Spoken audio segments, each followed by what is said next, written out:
Back to Elmen Talks. Halo semua, pada bingung kalau hari ini Kelvin bakalan men-take over IG-nya Elmen.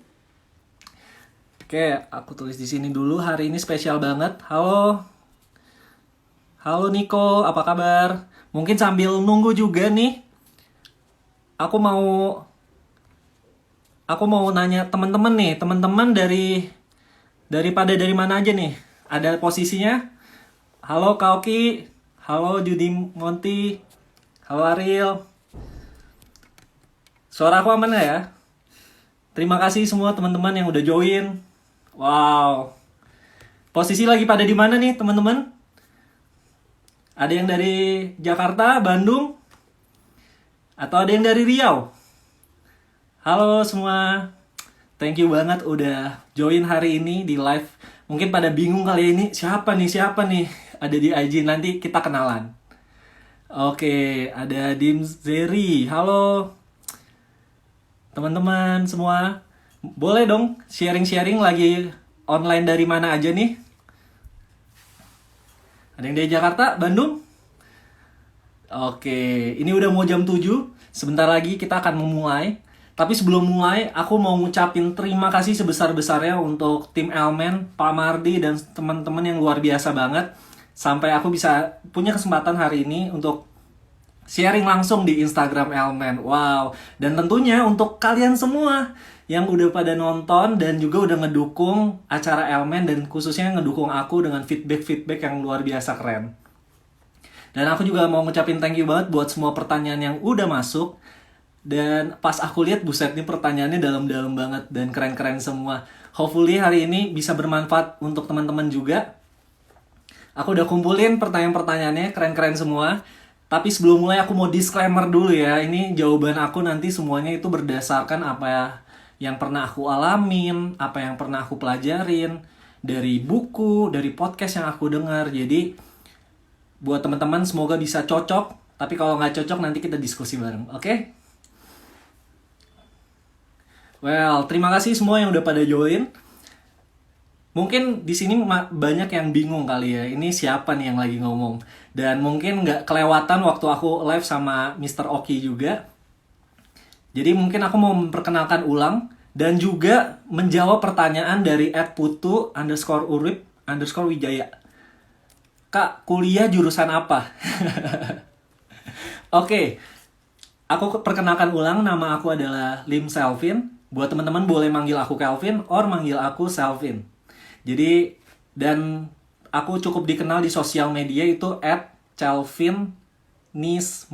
Kelvin ISME. Oke.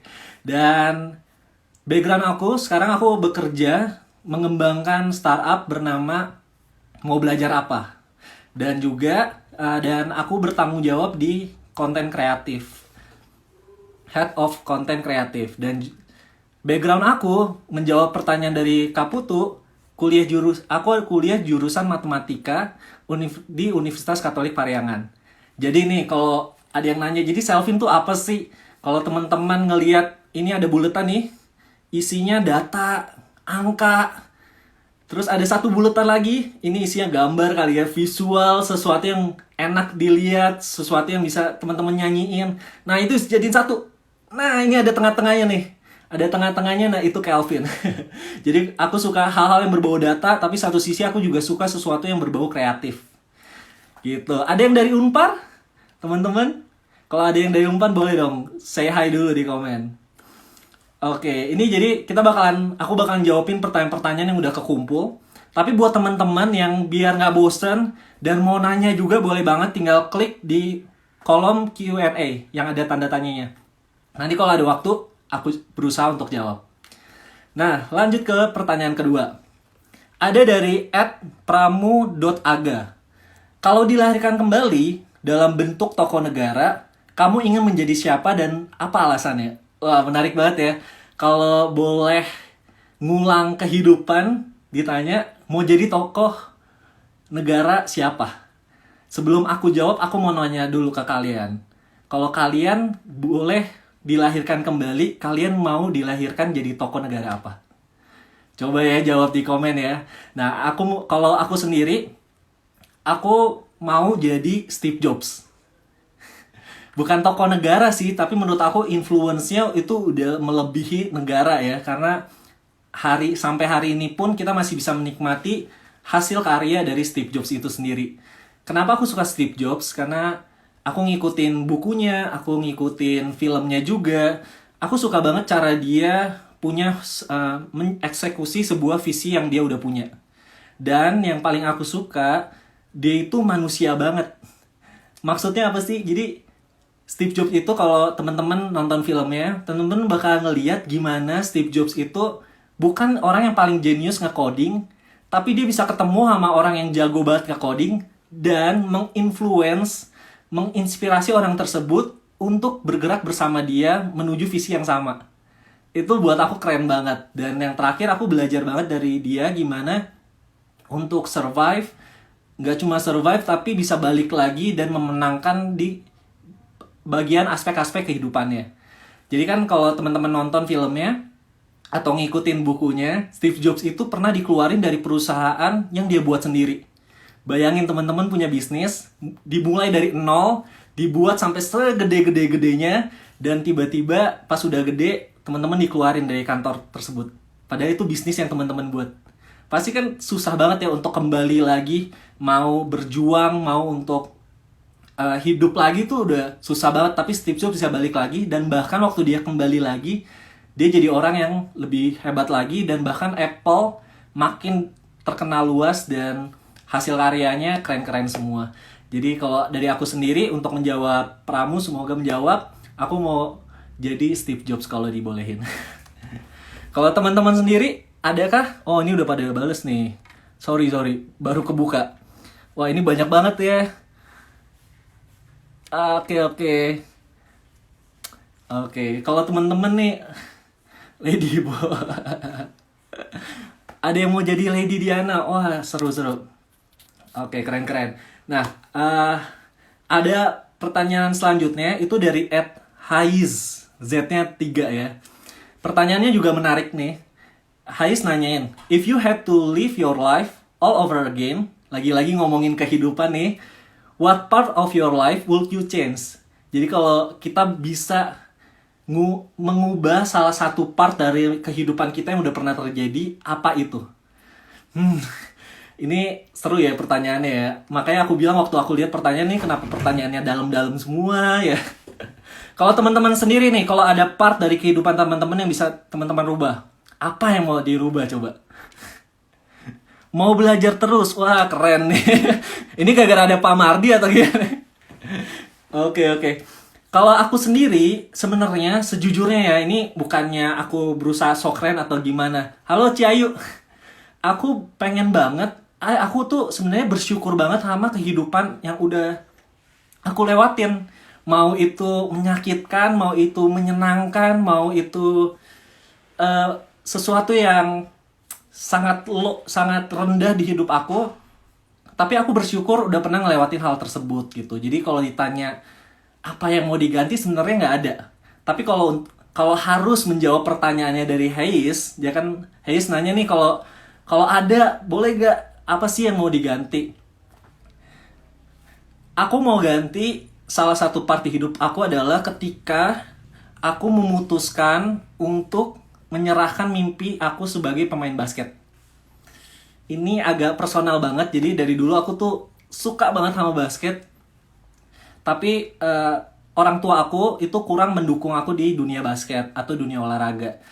Dan aku tuh jadi jarang latihan, terus setiap kali cedera tuh dimarahin terus. Udah mendingan gak usah main basket lagi daripada cedera mulu gitu.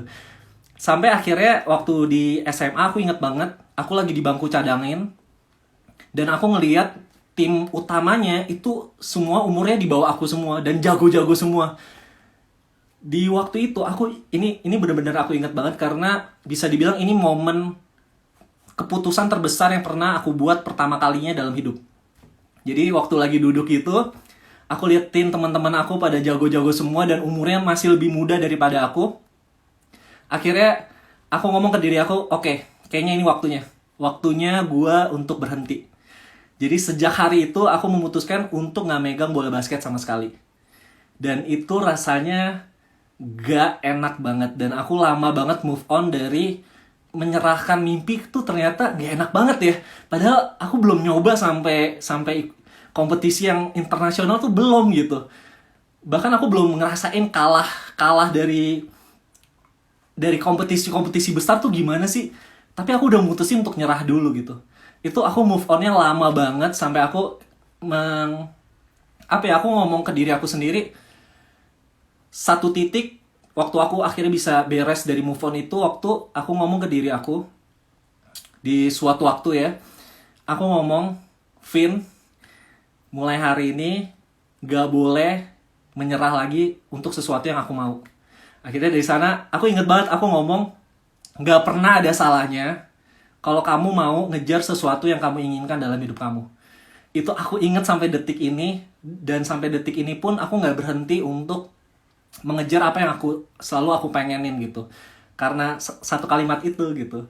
Dan mungkin ini bukan untuk semua orang ya yang lagi nonton tempat ini, tapi mungkin ada 1-2 orang yang perlu kata-kata ini. So aku mau ngomong, gak pernah ada salahnya untuk mengejar apa yang kalian mau dalam hidup kamu. Ya, semoga membantu. Dan anyway, segala hal yang sekarang aku kerjain, termasuk di mau belajar apa, ini bajunya mentor, itu juga untuk mendukung teman-teman semua buat bisa ngejar mimpi kalian gitu. Kalau kalian bingung, aduh mulainya dari mana, nah aku dan tim aku tuh bikin kelas-kelas yang bisa ngebantu kalian gitu. Nah itu salah satu alasan kenapa aku ada di perusahaan ini juga, kayak gitu teman-teman. Nanti juga aku banyak ngomongin soal mimpi-mimpi lagi yang belum kesampaian dan aku mau cerita. Mumpung kan ini lagi tanya jawabnya sama aku. Masuk ke pertanyaan selanjutnya. Ada dari @redwhitewithpride. Wah, namanya keren ya, Red White with Pride, keren.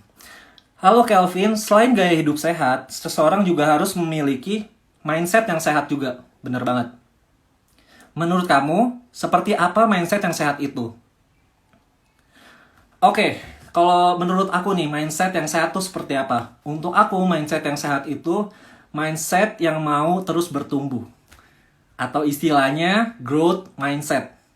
Jadi ini dari buku sih ya, aku lupa judul. Kalau nggak salah judulnya dengan nama yang sama juga. Teman-teman bisa cek di Google. Jadi manusia itu ada dua pemikiran, mindset tuh pemikiran ya. Cara pandang. Ada 2 mindset yang biasanya ada di manusia gitu. Pertama ada fixed mindset, yang kedua ada growth mindset.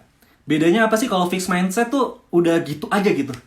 Kalau ada yang menang nih, ada yang menang juara, misalkan juara Elmen gitu, kayak Mr. Oki gitu misalkan. Kalau aku punya fixed mindset, aku ngelihat Mr. Oki tuh kayak, dia emang nasibnya udah bagus. Emang dia udah keren, udah jenius dari sananya gitu. Nah itu fixed mindset tuh, udah ketutup nih. Ini udah ketutup semua nih.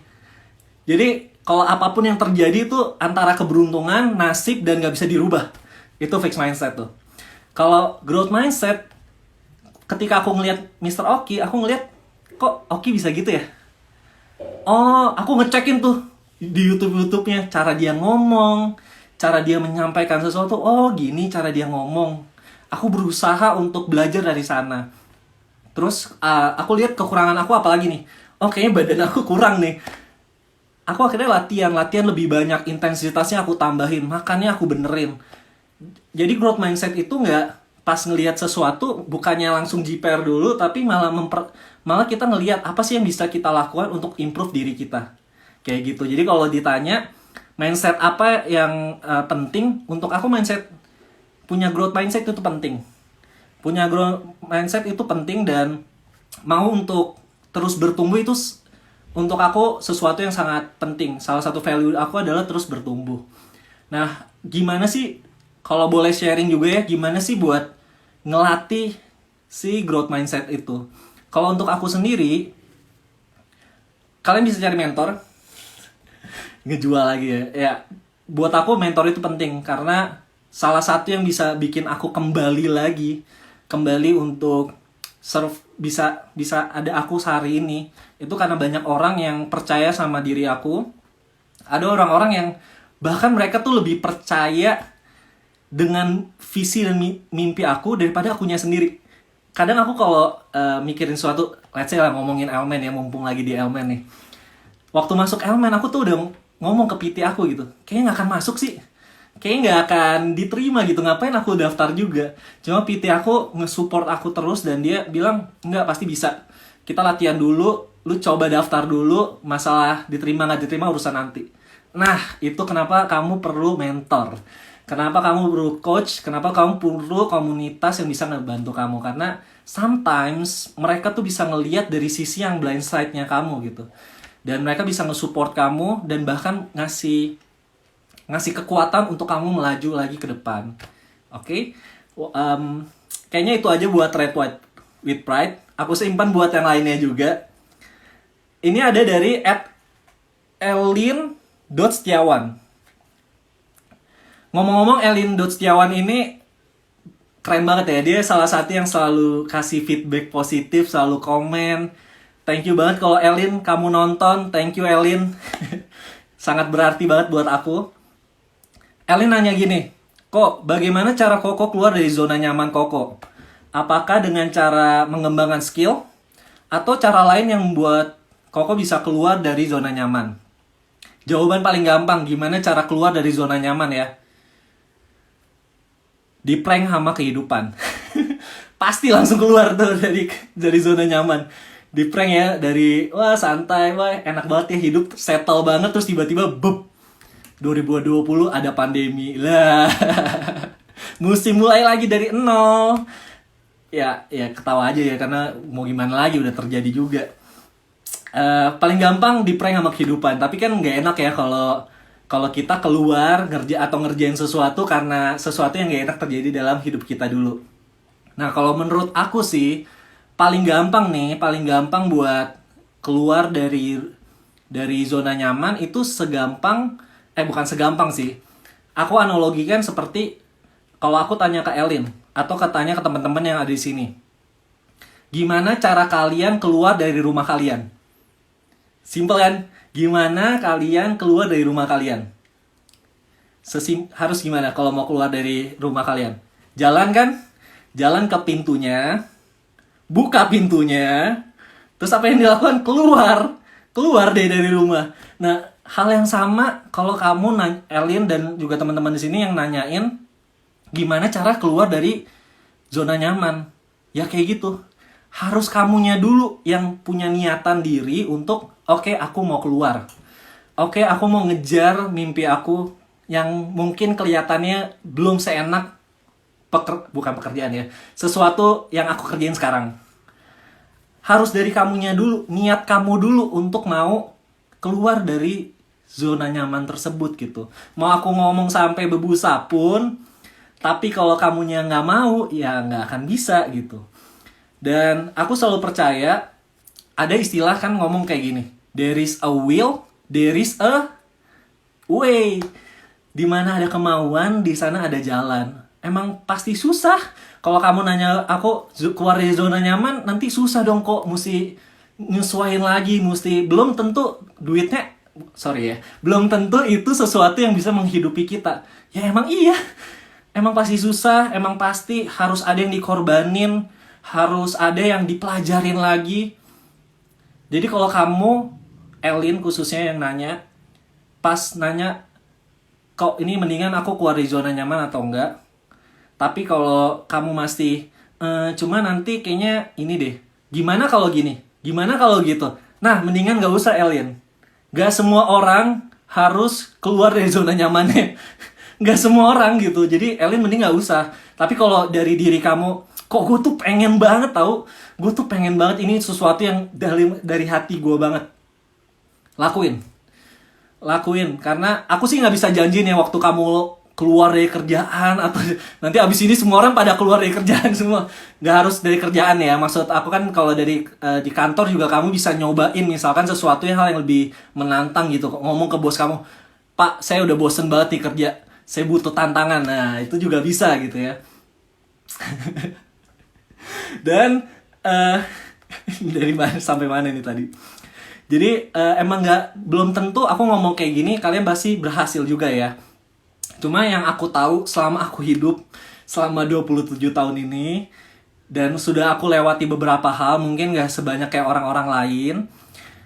Yang aku tahu, kalau ada kemauan, di sana ada jalan. Udah, itu aja. Oke, ini gila, tiba-tiba udah 20 menit aja. Thank you banget buat teman-teman mungkin baru pada join. Aku mau nyapa lagi buat teman-teman yang baru join dan bingung kenapa Instagram Elmen orangnya sesuatu yang asing. Perkenalkan, aku Kelvin, Grand Finalist dari The New Elmen 2021. Dan aku mau just a quick reminder buat teman-teman di sini bisa jadi ngasih voting buat orang yang terfavorit di Elmen 2021. Oke, caranya sesimpel, kalian tinggal ngeklik di link di bio aku @kelvinisme. Kalian tinggal klik linknya, kalian bisa jadi juri untuk ngasih voting. Abis itu kalian ke Nutrimart, belanja Elmen, dan kalian bisa ngevoting. Aku sebagai... Gak jadi deh. Jualan banget ya. Oke, itu. Aku lanjutin ke pertanyaan selanjutnya. Anyway, thank you. Ini pertanyaan beberapa udah masuk Q&A juga. Kalau ada waktu, aku usahain buat ngejawab ya. Nah, ini ada dari Herman Syah Res.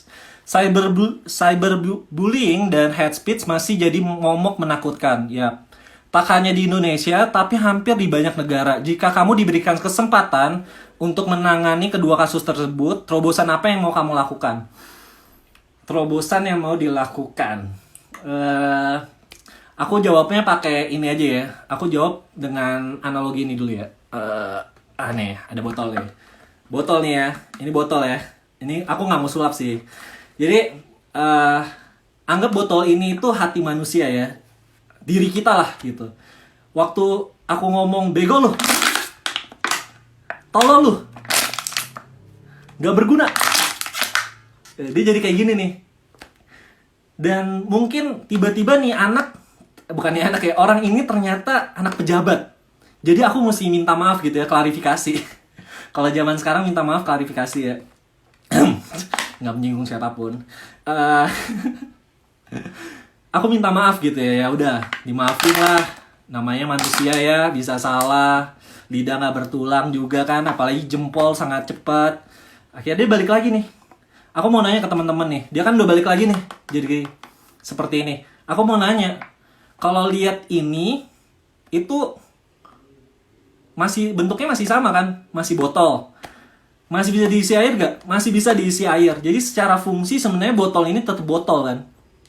Tapi kalau dilihat-lihat, bentuknya mungkin nggak sama lagi kayak di awal. Dan kalau mau sama lagi mungkin perlu waktu. Hal yang sama juga terjadi ketika kita ngomongin seseorang dengan nada yang kurang baik. Mau itu bercanda atau sesuatu yang menyinggung pastinya ya.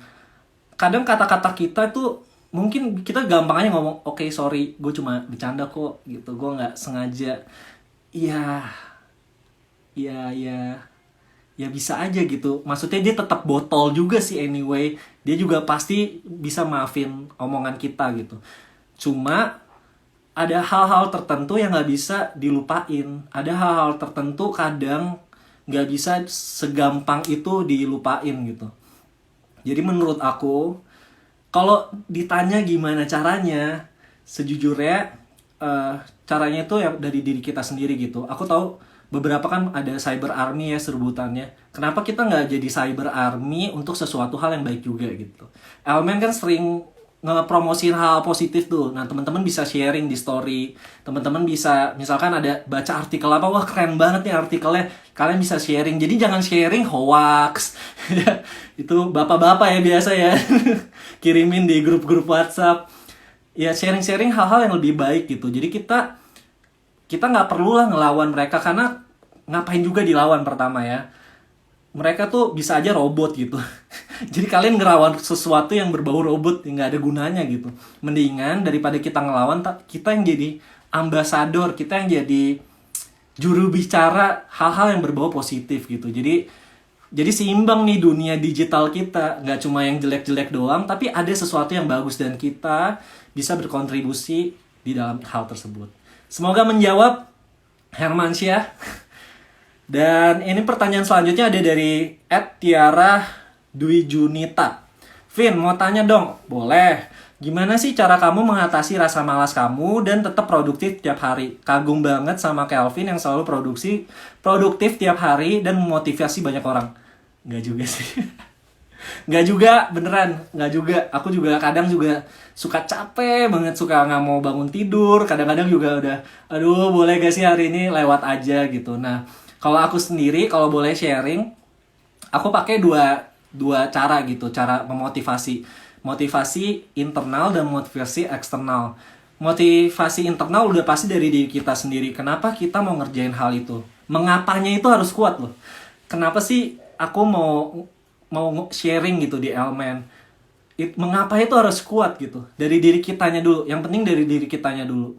Nah, pasti tentu dong kayak yang aku bilang juga, manusia ya, aku juga nggak bisa ngomong setiap hari aku tuh hustling mulu gitu. Kadang aku juga capek, kadang aku juga jenuh dengan rutinitas yang ada.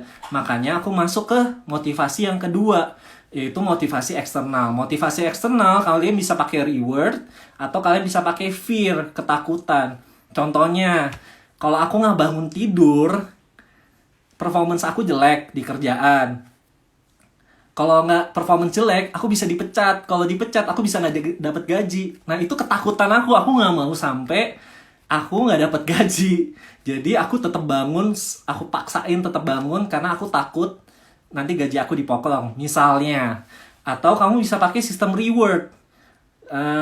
Contohnya, kalau aku nge-gym gitu ya. Nge-gym kan itu, sorry ya Elmen, nge-gym buat aku tuh kadang ngebosenin gitu. Gerakannya kan itu-itu aja ya, dada, arm, back, balik lagi ke dada, arm, back, gitu terus. Nah, biar nggak bosen, waktu PT aku ngajakin salah satu cara, dia pinter tuh, salah satu caranya dia juga bilang, udah Vin, ikut aja Elmen, nanti biar latihannya semangat. Terus aku pikir-pikir, oh bener juga ya. Jadi sekarang tuh kalau aku latihan tuh bisa 5-6 kali seminggu. Itu karena aku semangat, aku ada tujuannya, gue pengen menang Elmen. Gue pengen badan gue lebih gede lagi gitu. Jadi gue harus latihan. Nah, itu ada rewardnya. Kalau ada rewardnya jadi semangat kan. Nah, itu juga bisa dipakai buat teman-teman juga. Jadi kalau nggak pakai sistem fear, sesuatu yang menakutkan buat teman-teman. Aduh, kalau gue gendut, ini nggak bagus sih contohnya. Jangan-jangan.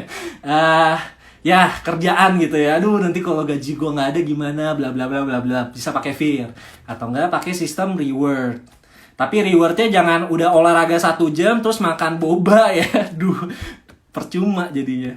Rewardnya sesuatu yang baik juga untuk kalian, oke? Nah, aku udah masuk ke 5 menit terakhir nih. Kayaknya sorry banget nggak bisa jawabin semua pertanyaannya. Hopefully aku bisa jawab di story aku kalau bisa. Tapi by the way, thank you banget buat teman-teman. Aku pengen jawabin 2 pertanyaan ini.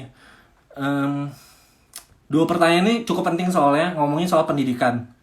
Dari motivasi.bijak. Dia ngomong kalau pandemik ini udah ngakibatin banyak kelas tuh di shutdown ya. Dan banyak banget anak-anak yang gak bisa ngikutin pelajaran di pelajaran online.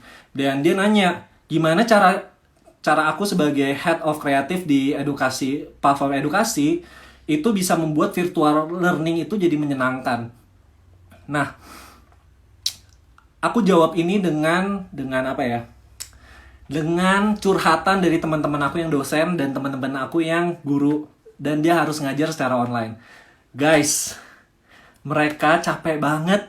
Mereka juga mikir sekeras-keras mereka berpikir gitu. Gimana cara supaya tetap bisa menyampaikan materi secara baik dan menyenangkan gitu. Tapi mereka juga sering cerita ke aku, mereka suka sebel dalam kata kutip karena murid-muridnya juga nggak termotivasi untuk belajar secara online. Kadang-kadang kalau ditanya bisa atau nggak bisa ujian, semua jawabannya sama, contek-contekan kan. Jadi itu gimana ya, untuk pengajar pun mereka, aku pastiin ke kalian semua, mereka tuh udah ngasih yang terbaik gitu. Jadi kalau ditanya gimana caranya untuk bikin virtual learning menyenangkan, jawaban aku adalah gak bisa cuma dari satu pihak doang. Oh, lu kan guru, lu kan udah dibayar, ya urusan lu. Gak bisa gitu teman-teman, karena kita menghadapi ini kan bersama dan kita semua masih belajar juga. Jadi di sini aku juga mungkin boleh dapat kesempatan untuk nyampain ke teman-teman yang masih mahasiswa ataupun juga masih siswa, tolong hargain guru kamu gitu. Bantu mereka untuk bisa menyampaikan materi secara baik juga. Dengan cara apa ya, kalian bisa di kelas juga excited gitu, mau nanya, ngumpulin tugas secara benar kayak gitu-gitu. Kalau nggak bisa mungkin bisa bertanya juga gitu. Mereka kan sangat welcome banget. Tapi kan sayangnya banyak banget nih yang pada malah cuma ngasih ke dosennya doang atau ke gurunya doang kayak gitu sih. Nah, ini 2 menit terakhir. Aku mau jawabin dari pertanyaan dari @aji. Dia ngomong kayak gini, sebagai inisiator dari beasiswa pendidikan @artaunka, kedepannya apakah memungkinkan bagi anak kurang mampu untuk berprestasi di bidang non-akademik, seperti olahraga, untuk mendapatkan beasiswa juga? Oke, thank you banget Aji udah nanyain soal Artaunka dan mention soal Artaunka. Ini aku belum pernah ngomongin kemana-mana. Jadi Artaunka itu adalah beasiswa. Jadi aku sama teman-teman aku tuh, kita sama-sama mau ngebantu teman-teman kita yang anak-anak yang kurang mampu untuk lanjutin ke jenjang perkuliahan atau sekolah mereka. Jadi kita pengen bantu mereka dengan ngasih beasiswa. Nah, gimana kalau itu olahraga bisa atau enggak? Bisa. Jadi kita pengen ngebantu semua anak. Jadi kan bisa aja ya kita ketemu Messi baru atau Cristiano Ronaldo yang baru. Kita pengen banget ngedukung mereka. Kalau pengen sekolah ke luar negeri, kita kalau bisa kita support, pasti kita support. Jadi emang beasiswa itu pengen ngebantu anak-anak untuk bisa mencapai mimpinya. Nah, balik lagi tuh ke awal. Karena aku udah pernah ngerasain gimana gak enaknya menyerahkan mimpi aku karena 1-2 hal. Jadi aku pengen berusaha supaya orang lain yang punya mimpi itu bisa ngejar mimpi mereka gitu. Kalau mereka terbatas, kak, gue gak punya biaya untuk kuliah, gue gak punya biaya untuk sekolah, sebisa mungkin aku bantuin. Nah, sistemnya gimana ya? Dengan cara aku dan teman-teman aku juga, kita sama-sama menciptakan Artaunka itu. Artinya dari kita untuk mereka. Oke, pertanyaannya sebenarnya masih banyak banget, tapi kayaknya aku sudahi sampai sini. Thank you banget buat teman-teman semuanya yang udah weekendnya diambil alih oleh Calvin. Thank you banget ya semua teman-teman. Semoga 30 menit ini bermanfaat. Dan aku mau ingetin lagi buat teman-teman semua. Aku mau ingetin lagi buat teman-teman semua. Teman-teman bisa ngevoting peserta terfavorit dengan cara ngeklik link yang ada di bio Instagram aku. Dan juga kita ketemu lagi nanti. Ini tim Elmen boleh gak sih disebutin kita kapan live-nya di TV? Gak boleh ya? Masih rahasia ya? Masih rahasia. Oke, kalau belum boleh, aku takutnya nanti malah gak boleh. Jadi ketemu lagi saja nanti secepatnya. Dan semoga kita bisa bertemu secara langsung juga. Thank you banget semua teman-teman. Aku pamit. Tetap jaga kesehatan, tetap jaga nutrisi kalian. Pertanyaannya nggak dijawab. Sorry Mas Danar, udah habis waktunya. Nanti private aja ya. Thank you anyway guys, semuanya udah excited, seneng banget bisa ada di Elmen. See you again. See you cepatnya. Semoga kita bisa bertemu secara in person juga. Thank you. Aku Kelvin, sign out. Bye.